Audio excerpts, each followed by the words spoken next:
দুধটা ভালোভাবে ফুটে গেছে। আমি এবার ছানার জলটা দিয়ে নিচ্ছি। আমার এটা ঘরের ছানার জল, পরিষ্কার জল। তো আমি এটা আবার দিয়ে অল্প করে নাড়িয়ে নেব। ঘরের দুধ, এটা একটু মোটা, ছানার জলটা বেশি পরিমাণে লাগবে। জলে ছানা কেটে গেছে। তো এবার আমি ছানাটাকে সুন্দর করে ছেঁকে রাখবো। দেখুন কত সুন্দর আমার ছানাটা আমার কাটা হয়ে গেছে। তো দেখুন, দেখেছেন ছোপ ছোপ ছোপ ছোপ। তো একবার ফুটে গেলে এবার বন্ধ করে দেবো। দেখুন কত সুন্দর ছানাটা আমার হয়ে গেছে। তো এবার চলুন আমি একটা পরিষ্কার কাপড়ে সুন্দর করে ছেঁকে নিচ্ছি। কি সুন্দর হয়েছে।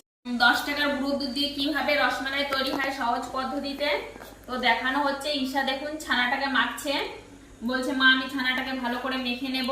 আর এই যে 10 টাকার আমল দুধ 1 প্যাকেট নিয়েছি, আর চিনি আর সুজিটা এই যে ডাশ করে নিয়েছি মিক্সচারে।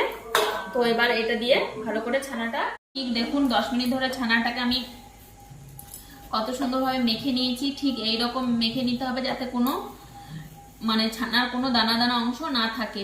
ঠিক যেন আটার মাখার মতন যেমন গোলা করা যায় সেরকম যেন হয়, কোনোভাবে ছেড়ে না যায়। দেখুন কত সুন্দরভাবে আমার হয়ে গেছে। ঠিক দেখুন কত সুন্দরভাবে গোল গোল করে নিয়েছি, কোনো অংশে ফেটে নেই। তো এই যে এরকম সাইজের আমি সব গোল গোল করে নেব। আপনাদের ইচ্ছা মতন আপনারা সাইজটা করবেন। আমি প্রত্যেকটা এরকম করে নেব। আমার এখানে 500 লিকুইড দুধ আছে, আর এই যে আমল দুধটা হাফ ছানায় দিয়েছিলাম, হাফ এখানে দিয়েছি। চিনিটা পরিমাণ মতো দিয়ে দিয়েছি, ওগুলো আর ভিডিও করিনি। তো আমি দেখুন এরকম সুন্দর করে করে নিয়েছি। এবার সব একটা একটা করে আমি এবারে গরম দুধের মধ্যে সব দিয়ে দেবো। মালাই বানানোর জন্য কত সুন্দরভাবে দেখুন ছানাগুলোকে মেখে ছোট ছোট আকারের গোল গোল করে নিচ্ছি। এইভাবে দেখুন কি সুন্দর প্রত্যেকটা। এই যে মা এখন রসমালাই বানাচ্ছে। আমার দুধটা কত সুন্দরভাবে জাল উঠে গেছে, কত সুন্দর মোটা হয়ে গেছে।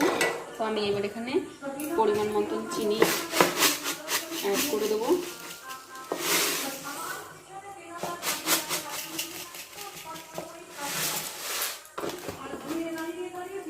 এই যে মা এখন বানাচ্ছে ভালো করে।